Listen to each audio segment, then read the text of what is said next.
జ్యోతిష్యం ఒక మాఫియాగా తయారైంది అనడం ఎలాంటి సందేహం లేదు.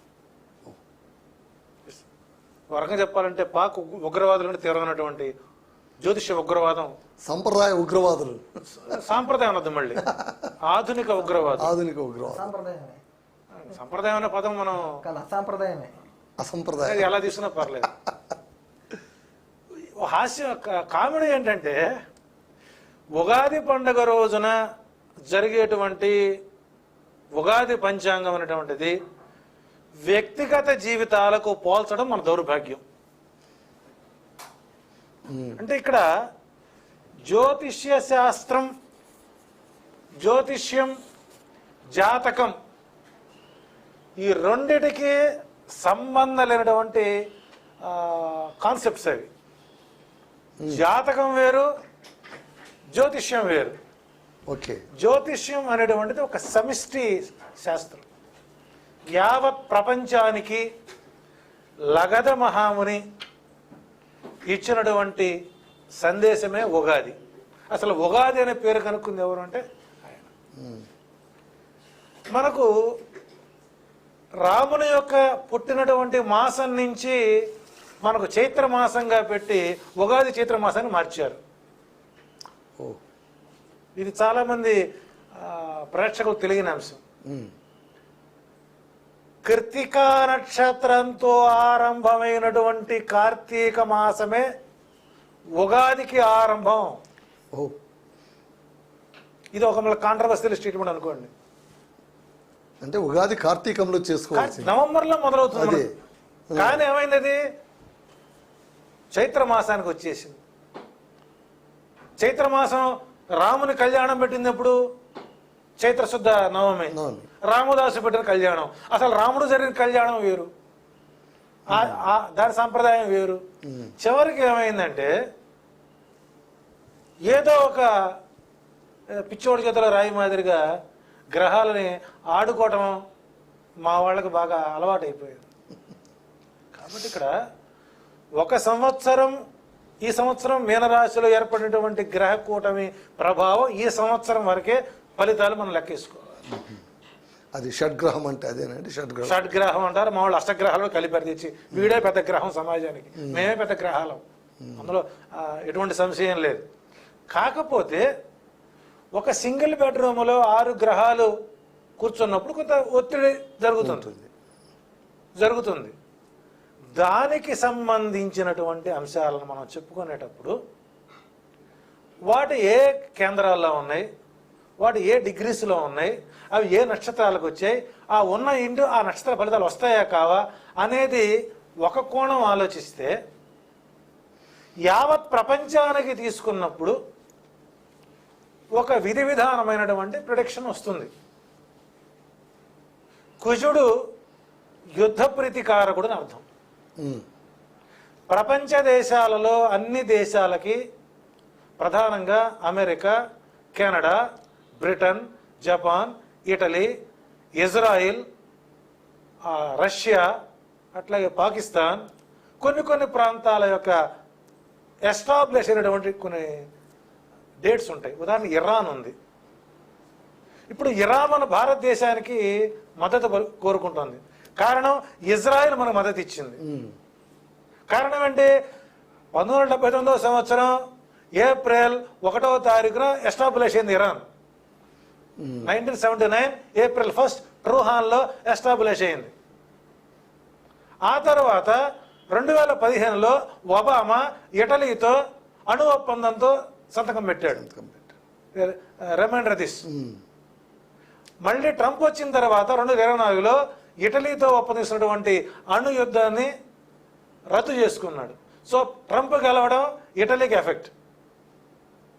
సో కాబట్టి ఇటలీ మీద ఇజ్రాయెల్ ఏ క్షణంలో అయినా సరే జూలై తర్వాత అణుదాడులు చేయొచ్చు. Right one. ఇక్కడ యుద్ధం అనేది భారతదేశం ప్రకటించిందా? లేదు. మరి సోకాల్డ్ మా జ్యోతిష్యులు యుద్ధం అని ఎందుకు పిచ్చి వాగుడు వాగుతున్నారు? నోటి దోల, లేకపోతే కండూతి దురద, కీర్తి కండూతి. తీటగల భాగ్యశాలికి వాటంబుక గోళ్ళుండి వేన్నీళ్ళు ఉన్నచో రిక్కించి బరకగా అదే దేవేంద్రపది అన్నట్లుగా ఒక వీడియో చేయడం, ఆ వీడియోని అమ్మాయి పుట్టాడు అబ్బాయి పుట్టాడని చెప్పడం, 2 అప్లోడ్ చేయడం, 2 ప్రైవేట్లో పెడతాం. ఆ రోజున అమ్మాయి పుట్టక అమ్మాయి వీడియో బయటకు రావడం. నేను ముందే చెప్పా, ఈనాటి మా అధునాతన జ్యోతిష్యులకి 60 సంవత్సరాల పేర్లు ఆర్డర్లో జమ్మికలు లేకుండా చెప్పమనండి, వారికి జ్యోతిష్య రత్నాన్ని 1,16,000 రూపాయలు ఇచ్చాను. ఇదే చిన్న సత్కారం చేస్తాను. సంవత్సరాల పేర్లు తెలియదు, ఏ గ్రహాలు ఏ స్థానంలో ఉంటో తెలియదు, వాటి యొక్క డిగ్రీస్ ఉంటో తెలియదు. ఒకటే మాట, యుద్ధం కొనసాగుతూనే ఉంటుంది. ఇది రామాయణ కాలమా, మహాభారత కాలమా, లేకపోతే ఏ కాలంలో? స్వామి మీరు చెప్పండి స్వామి, ఇప్పుడు ఇది యుద్ధం కాదు అని మీరు అంటున్నారు. కాదు. అసలు ఈ వాతావరణం అయితే ఉద్రిక్తంగా మారింది. యుద్ధం కాకపోవచ్చు కానీ ఉద్రిక్త వాతావరణం అయితే ఇరు దేశాల మధ్య ఉంది, అది వాస్తవం. దానికి కారణం అంటే మనకు పల్లెటూరులో ఒక నానుడు ఉంది. ఒక సభ జరుగుతుంటుంది. ఓ పెద్ద మనిషి, ఏయ్ నేను లేస్తే మంచోడు కాదంటాడు. నేను లేస్తే అమ్మో వీళ్ళు లేస్తే మంచోడు కాదేమో అని చెప్పి ఏం చేస్తారని అందరూ భయపడుతున్నారు. ఎంతకాలం భయపెడతారు? అరే లేవరా పైకి అన్నారు. మోడీ లాంటి వ్యక్తి వచ్చి లేవరా పైకి అన్నాడు. లేవడానికి అడి కాళ్ళు లేవు. అప్పుడు తెలిసింది, ఓ ఈ కాళ్ళు లేవు కావాలి, ప్రస్తుతాన్ని మనం లేపుతాన్ని బెదిరిస్తున్నాడు అని చెప్పి. ఇక్కడ 3 ఎక్స్పర్ట్స్ తీసుకోవాలి మనం. గతంలో మనకు బిల్ క్లింటన్ వచ్చాడు. మనం అవును, బిల్ క్లింటన్ వచ్చినటువంటి 5 రోజో 6వ రోజో కాశ్మీర్ ఏరియాలో పుల్వామా దాడి 35 మంది సిక్కులను ఊచకోత కోసారు. ఆ రోజు యొక్క గ్రహస్థితులు మనం తీసుకోవాలి. రెండోది, జో బైడెన్ మనకు వచ్చాడు ఇక్కడికి. అవును, కరెక్ట్గా 5వ రోజు పహల్గామ్లో 28 మంది వ్యక్తుల మతాన్ని కులాన్ని అడిగి మరీ కాల్చారు. ఈ 2 సీక్వెల్ ప్లానెట్స్ సమాంతరంగా ఉన్నాయి.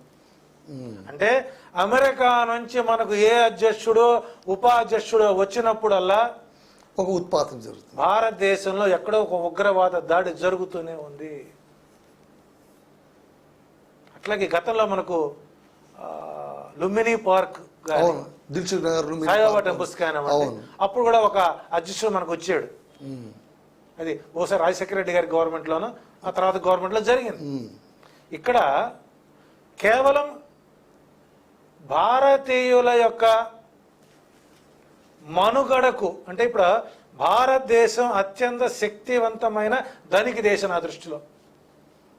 ఓకే, ఆ ధనిక దేశంతో ధనికులు మళ్ళీ కలిస్తే మనకు ఇబ్బంది అవుతుందేమో అనే ఉద్దేశంతో పాక్ ఆడినటువంటి ఒక పిచ్చుక చేసేటువంటి పిచ్చి గోల పైన మనం బ్రహ్మ అస్త్రం వదలాల్సిన పరిస్థితి వచ్చిందంటే చిన్న పామునైనా సరే పెద్ద కర్రతో చంపాలి అనే నినాదాన్ని మనకి ఇచ్చినటువంటి సందర్భం మనకు కనబడుతుంది. ఓకే, మళ్ళీ మీ దగ్గరకు వస్తాను.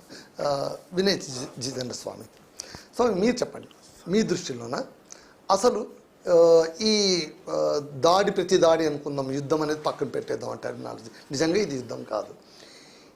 ఈ దాడి ప్రతి దాడి అనుకున్నప్పుడు 2 దేశాలు కూడా ఒకే రకమైన వాదన వినిపిస్తున్నాయి. పాకిస్తాన్ ఏమంటుంది, కాల్పుల విరమణను మేము అంగీకరించనే లేదు, భారత్ వచ్చి దాడి చేసి ఆ తర్వాత విరమణ అంటే నేను ఎట్లా ఒప్పుకుంటాను, నేను ప్రతి దాడి చేయాలి కదా, అందుకోసమే నేను ప్రతి దాడి చేశాను, కాల్పుల విరమణ అని చెప్పిన తర్వాత కూడా ఒక కొత్త వాదన వస్తుంది. ఈ ఉద్రిక్తత కానీ ఈ దాడి ప్రతి దాడి కానీ ఇప్పుడు ఈరోజు కొత్తది కాదు. మనకు ఎంతమంది ప్రధానులు మారినా దాదాపు ఒక